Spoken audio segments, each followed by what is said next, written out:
Good morning, everyone. My name is Zainab, and you have tuned in to the 9 o'clock morning greeting. Today is Sunday. It is June 6th, 2021. For our virtual activities on Channel 3 today, at 10:30 is Rosary, and at 4:30 is Sunday Replay Music History.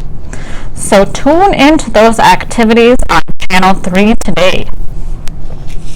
So what happened today in history?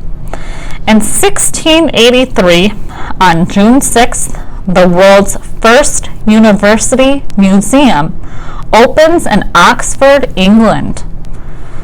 The Ashmolean, the world's first university museum, opens in Oxford, England. At the time of the English Restoration, Oxford was the center of scientific activity in England.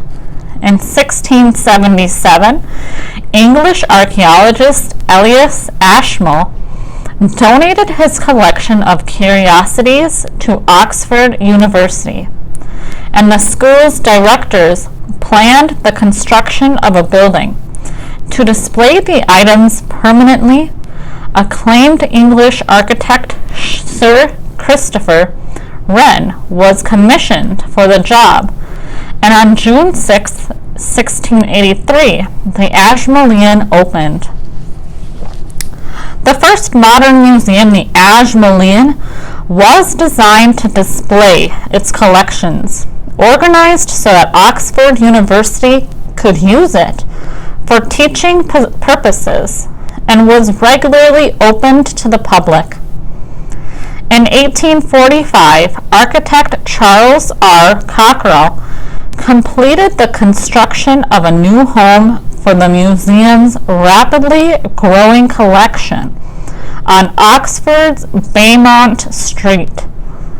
Today, the collection of the Ashmolean Museum of Art and Archaeology ranges in time from the earliest implements of man, made about 500,000 years ago, to fox, lantern, and relics like the Alfred jewel. In 1933, on this day in history, the first drive-in movie theater opens.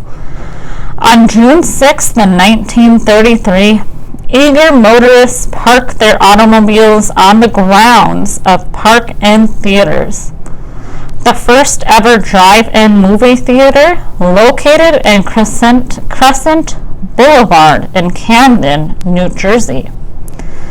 Park-In Theaters, the term drive-in, came to be widely used only later, was the brainchild of Richard Hollingshed, a movie fan and a sales manager at his father's company, Whiz Auto Products, in Camden, reportedly inspired by his mother's struggle to sit comfortably in traditional movie theater seats. Hollingshed came up with the idea of an open-air theater where patrons watched movies in the comfort of their own automobiles. He then experimented in the driveway of his own house with different projection and sound techniques, mounting a 1928 Kodak projector on the hood of his car, pinning a screen to some trees, and placing a radio behind the screen for sound. He also tested ways to guard against rain and other inclement weather, and devised the ideal spacing arrangement for a number of cars, so that all would have a view of the screen. The young entrepreneur received a patent for the concept in May of 1933 and opened Park-In Theaters, Inc. less than a month later with an initial investment of $30,000, advertising it as entertainment for the whole family. Hollingshed charged 25 cents per car and 25 cents per person, with no group paying more than $1.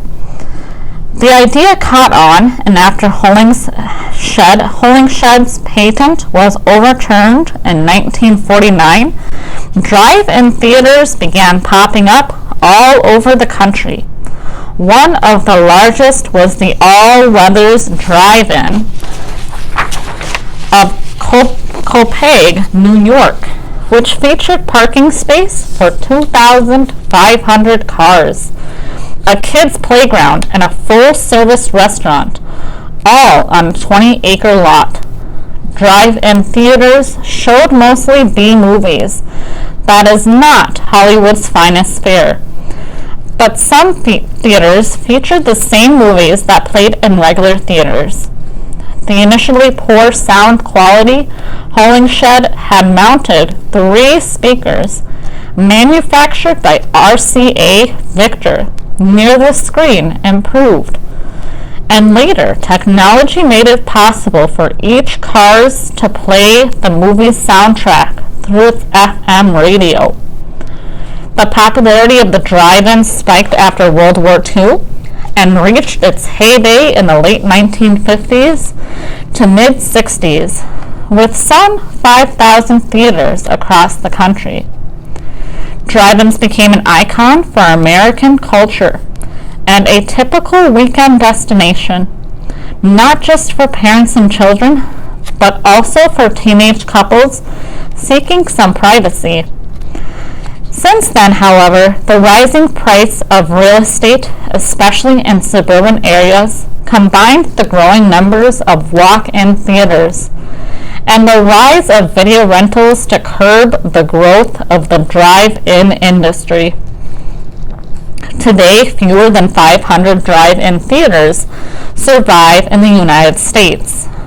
Also on this date, in 1971, The Ed Sullivan Show airs for the very last time. Sunday nights, 8 p.m., CBS.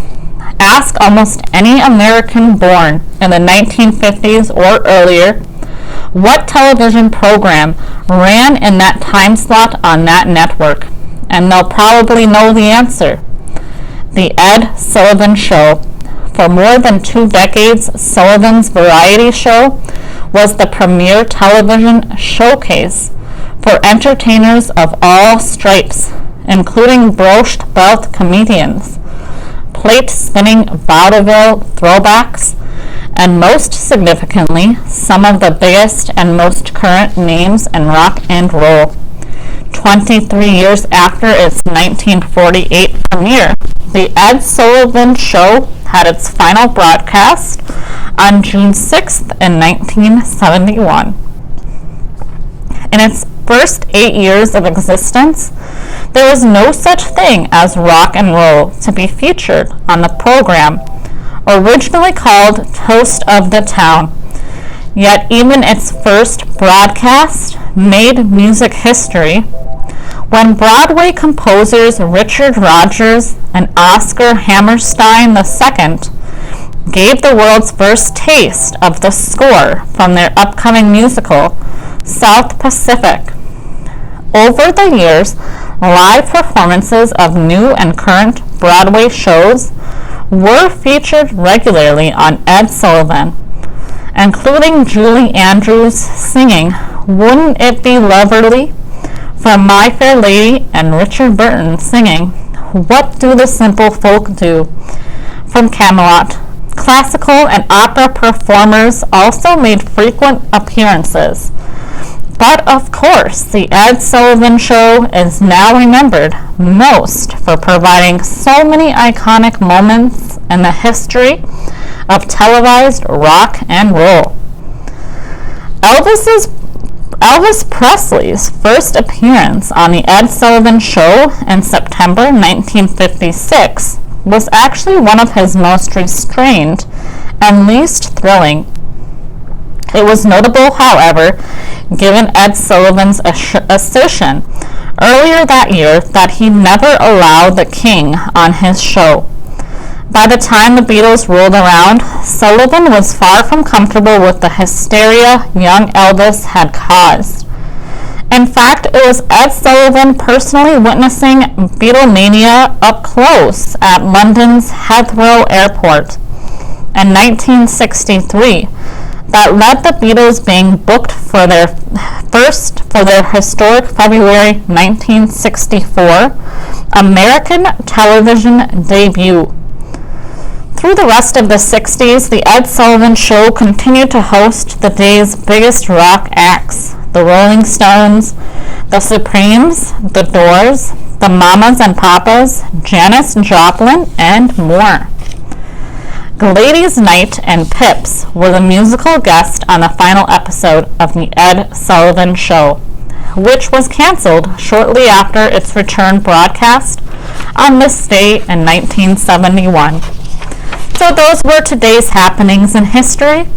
Again, today is Sunday. It is June 6th, 2021. Today at 10:30 is Rosary on Channel 3. And in the evening at 4:30 is Sunday Replay, Music History. So tune into those activities today on Channel 3.